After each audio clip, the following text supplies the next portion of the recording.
National Catholic Register. This is Register Radio, bringing light and clarity to the news and topics that affect your life.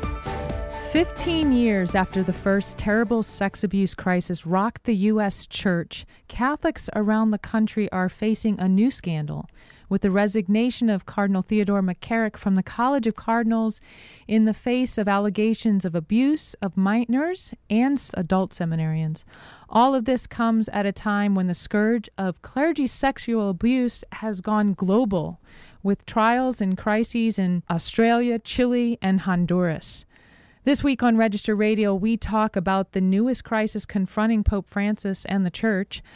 I'm Jeanette DeMello, Editor-in-Chief of the National Catholic Register and co-host of Register Radio.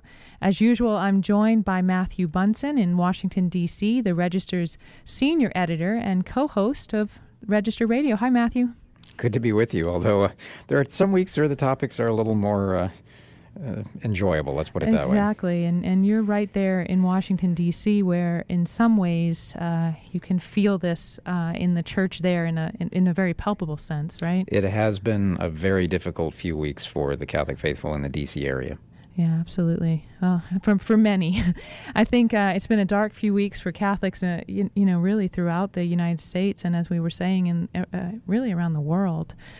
Cardinal McCarrick, now he's simply Archbishop McCarrick, who was the former Archbishop of Washington, D.C., is the highest-ranking U.S. official to meet with this kind of these kind of allegations, and really to have to step down in this way. So we'll be talking more about that in our second segment with J.D. Flynn, Editor-in-Chief of the Catholic News Agency.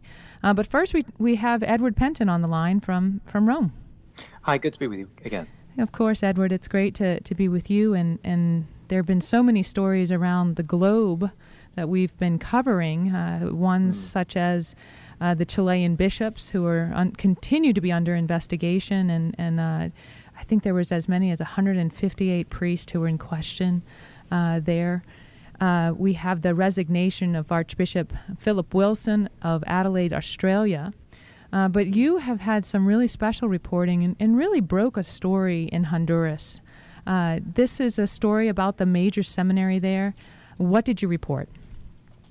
Yes, well, this really involves the major seminary where earlier this year, in May, or the end of May, I think it was, the 48 seminarians wrote a letter to their formators, which was then presented to the bishops, saying there was a crisis of homosexuality in the seminary, and they were very concerned about it and really wanted it rooted out, and really said that it was putting vocations at risk and needed to be tackled.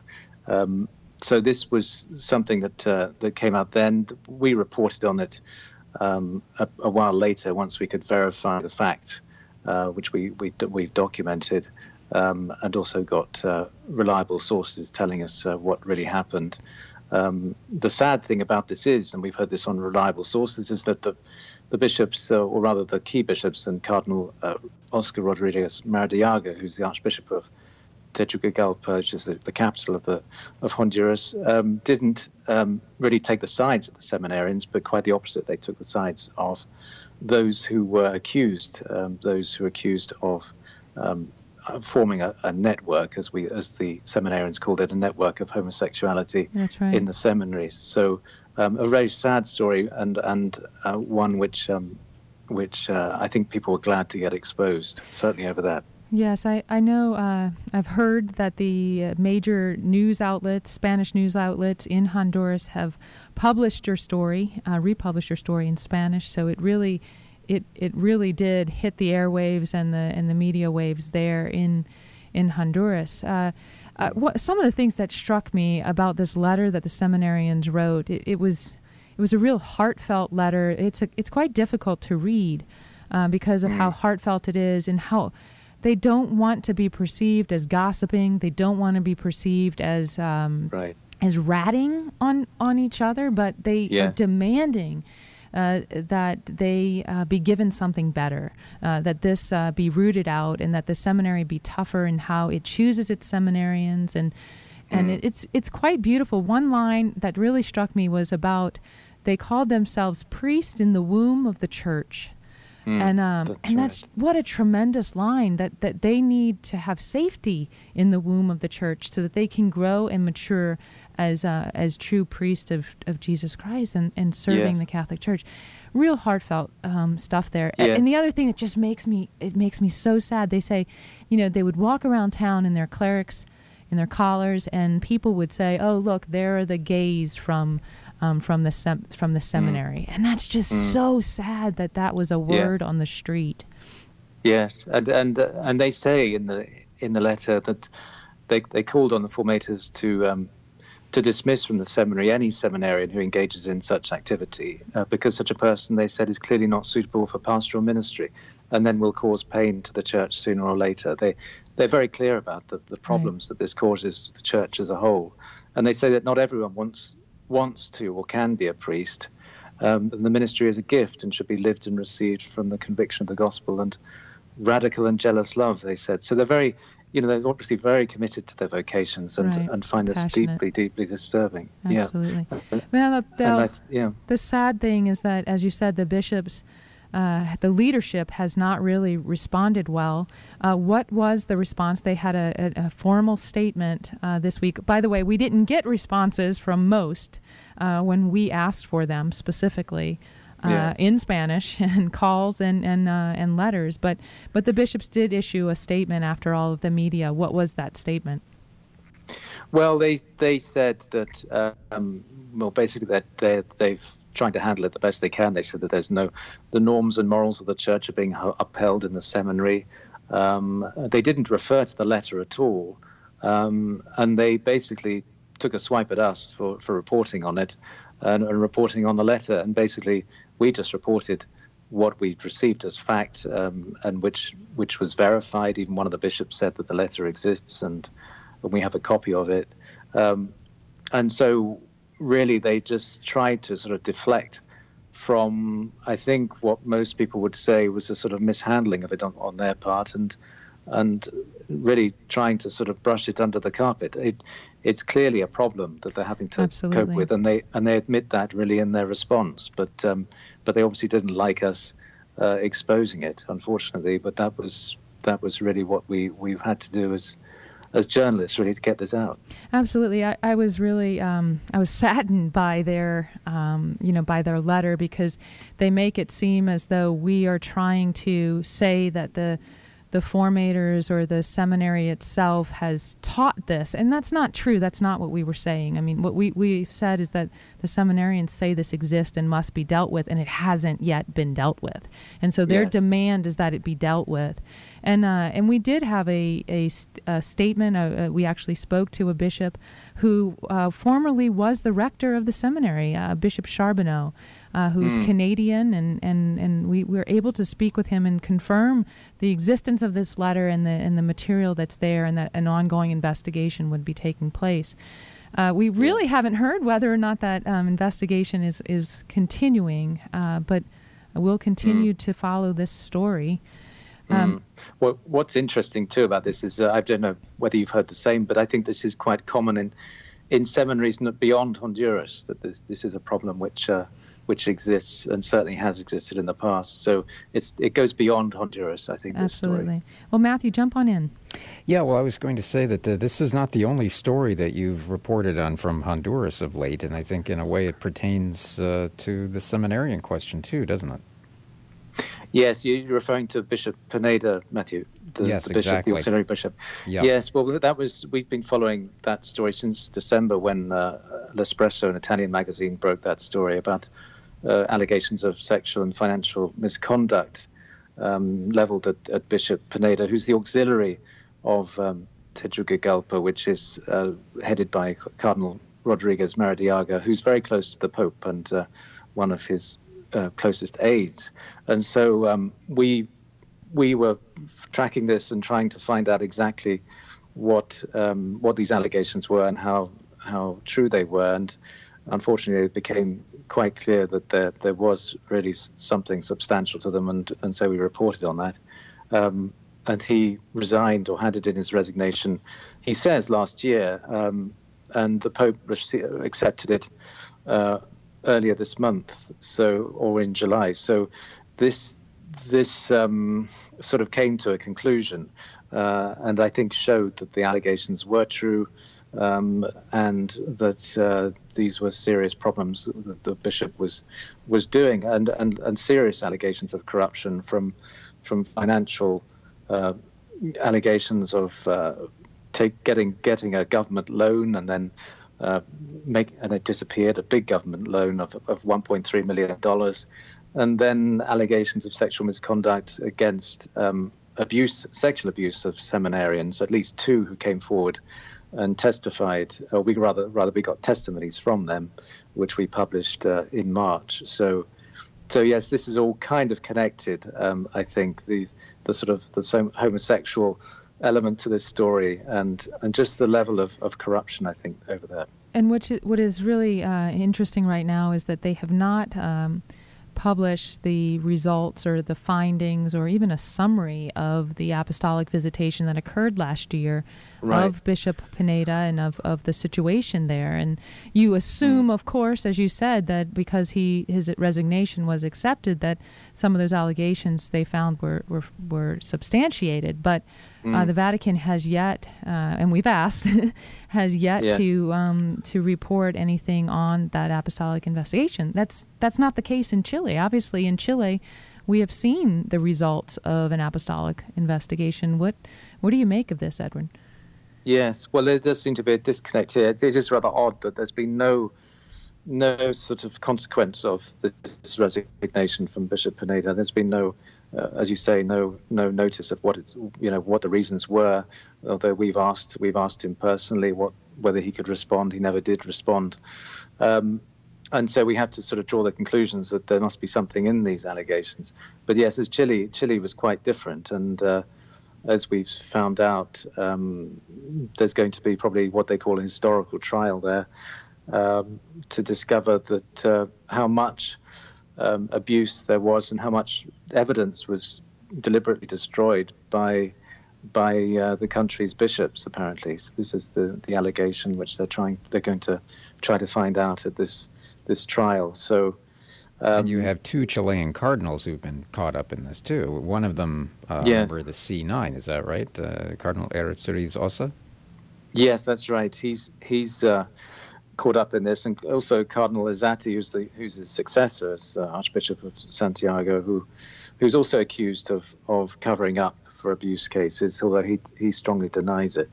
But we're going to find out just what I think is the truth when this trial happens in the coming weeks. So, yes, it's they're at least the cases are really being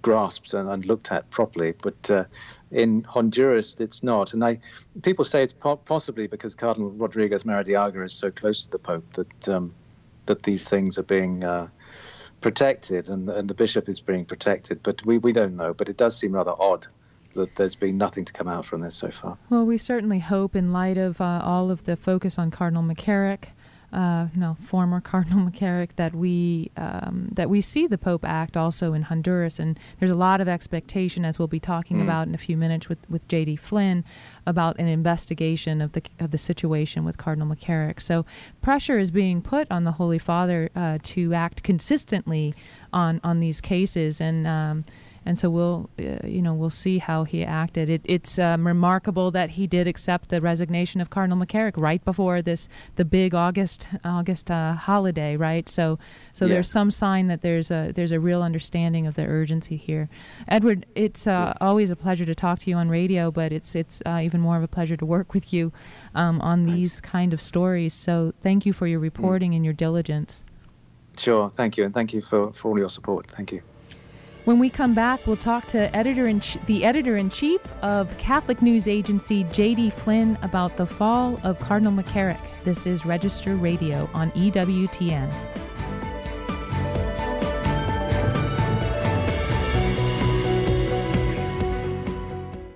Have Have you heard who's reading the Register? Why, it's Tim Staples. The National Catholic Register gives you the world's news like no other.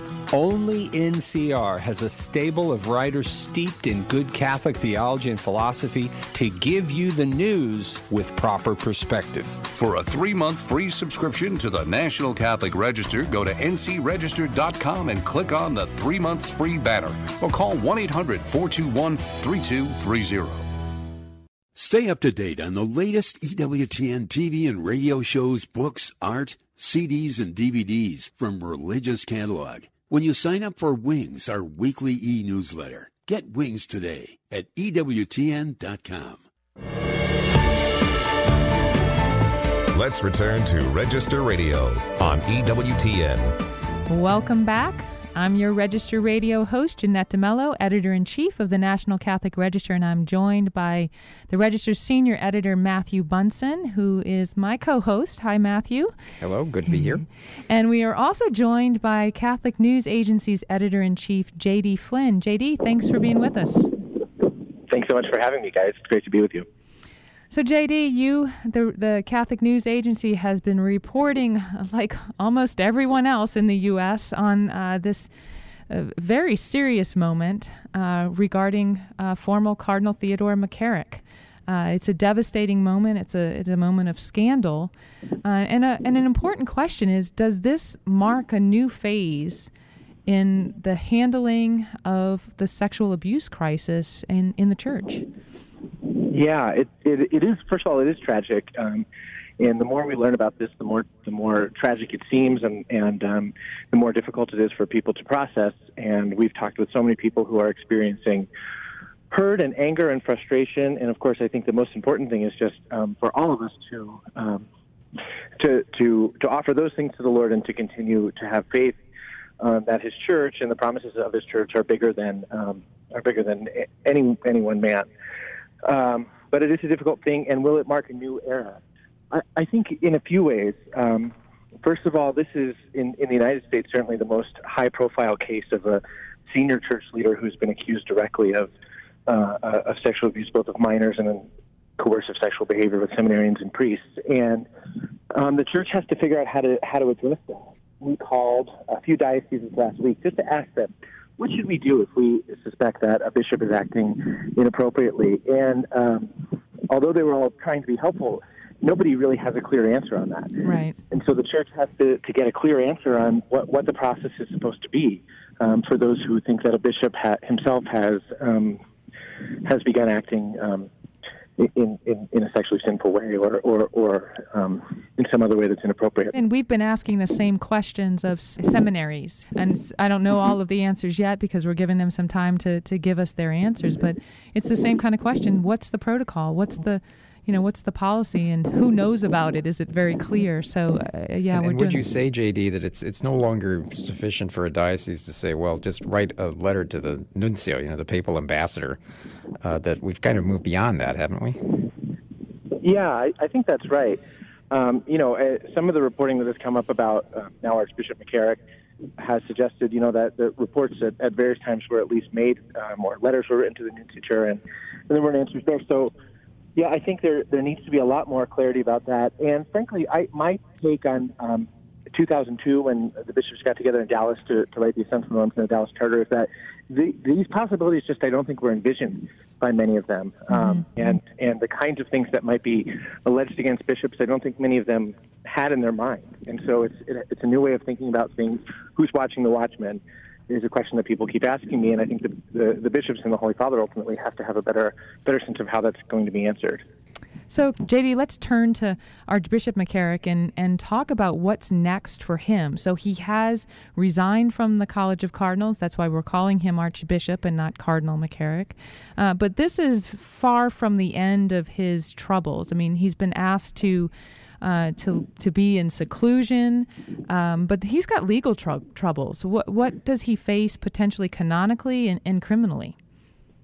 Sure. When the Pope accepted his resignation from the College of Cardinals on Saturday, he was consigned to a life of prayer and penance, and the way that was released is that he was expected to live a life of prayer and penance until the canonical process that he was facing had resolved. And so that tells us that the Holy See is at least anticipating, in theory and principle, that there will be a canonical trial for him. Of course, he was investigated in the Archdiocese of New York. This allegation that he had serially sexually abused a teenager in the Archdiocese of New York was investigated. The Archdiocese said that it was credible and substantiated. But in the canonical process, that's only the first stage. That's sort of the, we call it the preliminary investigation. And so that doesn't include all of the procedures that a trial does or the ability for the right of defense. And so the question is, will there be a formal canonical trial for Archbishop McCarrick? It's not clear what exactly the canonical charges would be for a few technical reasons, and it's not clear who would conduct the trial. Sources have told us that the Pope has decided to keep these kinds of cases involving bishops to judge them himself in the context of a trial, and he's already involved in a few. So his involvement might mean that it will take a little while for this one to get started. Questions about who the other personnel in the tribunal would be, people who don't have a conflict of interest in relationship to Cardinal McCarrick, and then whether all of that could be completed in a timely fashion. Cardinal McCarrick is 88, and so there's a real question about whether all that could be completed in a timely fashion. So canonically, there is the theoretical possibility that he'll face a trial, but practically, we're not quite sure whether to expect one or not. From the perspective of criminal law, probably the statute of limitations has expired on the allegations that have been made about him recently. But of course, if other allegations came forward, there might be some for which he could be charged with a crime either in Washington or in New Jersey or New York or some other place. And so you've recently written about this. I think it was Tuesday of this past week that you published commentary or an analysis that what might happen for McCarrick and for the church in the U.S. at Catholic News Agency. And this is dealing with the very things we're talking about, what the next steps in this process might be. So our listeners should go to CatholicNewsAgency.com and look for the coverage that they've been doing. They've been very much on the ground, listening and to people's stories and also kind of envisioning what may happen next. JD, not too many bishops have actually spoken out yet. Why do you think there's hesitancy there? I think the bishops, like all of us, are just trying to understand this, and for many of them, there's a personal connection. I've spoken with bishops who knew some of the priests who have come forward, and so to process all of this is very difficult. I think bishops are trying to figure out what to say. This is uncharted territory, and of course, I think the bishops want to respond pastorally and truthfully, and so a few bishops have begun to. Of course, the first bishop sort of not in one of the places where Cardinal McCarrick had been to speak out about this was Bishop Olson of Fort Worth, and then after that, the Bishop of Albany issued a pastoral letter, and a few bishops have gone from there. And I think bishops are beginning to find their voice on this and beginning to figure out how to say that all of us are called to chastity, that sins against chastity wound the church, and that they need to be taken seriously, and that they will be. Yeah, Bishop Scharfenberger in Albany that you just mentioned stressed in his pastoral letter the spiritual damage that's being done here, but also the spiritual roots of this crisis. How serious is the risk of this scandal damaging the moral credibility of the bishops and Catholicism if it's not resolved forcefully and quickly? I think it's very serious.